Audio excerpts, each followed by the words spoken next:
Hi, Phyllis. My name is Lewis, and I have something to tell you. My girlfriend got pregnant. There's nothing unusual about that, right? But the thing is, I'm 16 years old, so hooray? I don't remember when I met Jasmine, because I was just a baby. Her parents were our neighbors, so, as my mother used to say, Jasmine and I have known each other since we were in diapers. We grew up side by side. When we were kids, we literally did everything together. So until 16, we were the best of friends. But then I ruined it. Not on purpose. I was just growing up and becoming a man, you know? So I told Jasmine that I wanted to be more than just friends with her. And of course, she said those standard words, that she didn't want to ruin our friendship and all that kind of stuff that girls usually say. So I got trapped in the friend zone. Or more precisely, we created this friend zone 16 years ago. It's okay, I could have handled that. I would have suffered a little and my feelings would have gone away. But then I found out that she had started dating a guy from school. Mike. Freaking Mike from drama class. He looks more like a peacock than a man. And she would rather date him than me? Come on! Everyone knows that Mike has dated half the girls at school. How did Jasmine even agree to go on a date with him? I was so mad. I tried to tell her that he was just going to use her, but she wouldn't listen. And after a few months passed, it happened. I saw her near the school crying. You don't have to be a detective to figure out what happened. So I went up to her and hugged her without saying a word. I took her home, and she told me everything. As I expected, Mike had broken up with her. To be honest, I had to bite my lip not to say, "I told you so." And thank God I didn't say that. She seemed so grateful for my compassion that when we said goodbye, she looked directly in my eyes and kissed me. Oh, boy. I had dreamt about this moment, and now it was happening. That's how we started dating. These were the happiest moments of my life. We spent our days and nights together, and I didn't want to leave her, even for a second. For 3 weeks, I just glowed with happiness. Until one morning, someone knocked on my door. Jasmine and her parents were standing in the doorway. They came into the house and shocked us with some news. Jasmine was pregnant. Wow, I just froze. I sat in a daze, and I couldn't even hear everything that our parents were saying at that moment. All I could do was look Jasmine in the eyes and see her empathy. She could barely hold back her tears. But at some point, she stood up and interrupted everyone. She said, "I'm going to keep the baby." Our parents were silent for a second. Then I got up and said, "I'm old enough to take responsibility, and I promise to do everything I can to take care of Jasmine and the baby." Of course, these words meant nothing to them. In their eyes, I was just a 16-year-old boy who did something bad. After that, we had a lot of conversations and discussions, but the decision was final. I would become a father.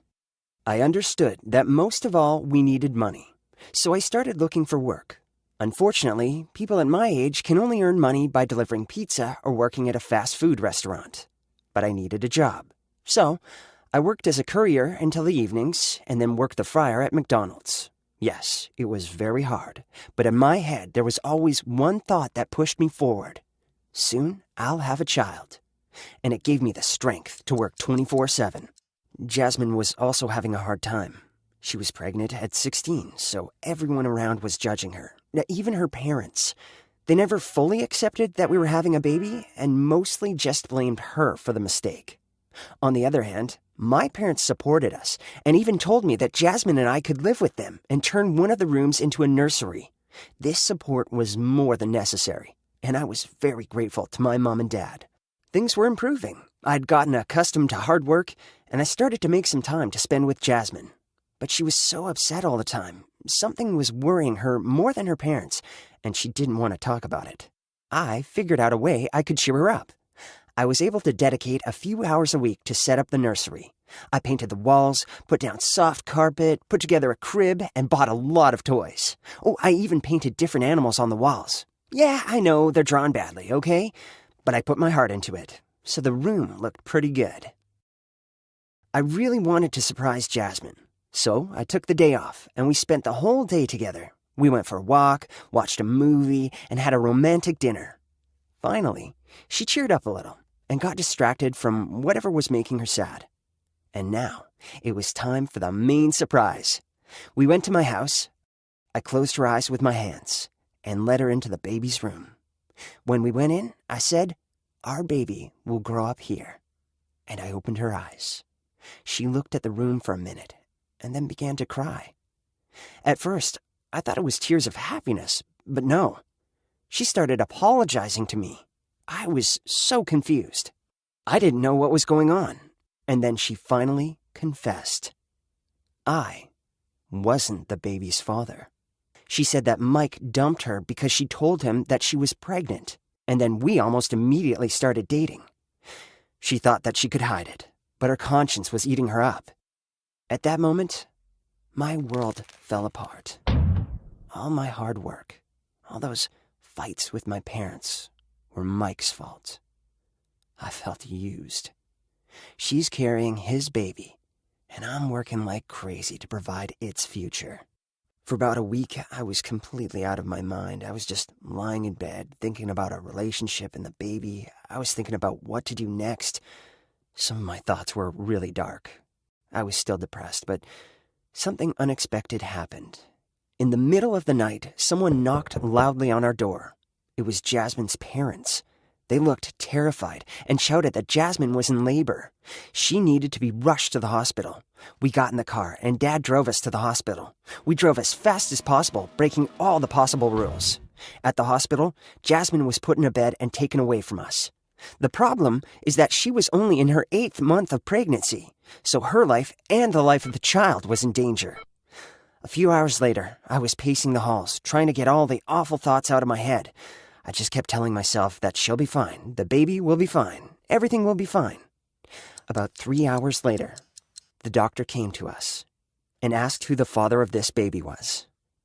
Without a shadow of a doubt, I said that I was the father.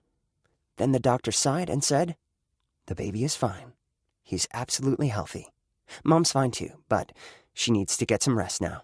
So the doctor told us to go home, go to sleep, and come back in the morning. But I couldn't sleep and kept thinking, thank God the baby's okay. In the morning, when Jasmine woke up, they let me into her room. I walked up to her, hugged her tight, and said, "It's okay. We're going to be fine." A few hours later, the nurse brought us the baby. At that moment, I just burst into tears of happiness. He was so small and so pink. I couldn't believe my eyes. It's like all the happiness in the world had been put into one little baby. I guess that's the parental instinct, because I felt like I would do anything to keep this baby safe. It didn't matter who his biological father was. This was our child and our family.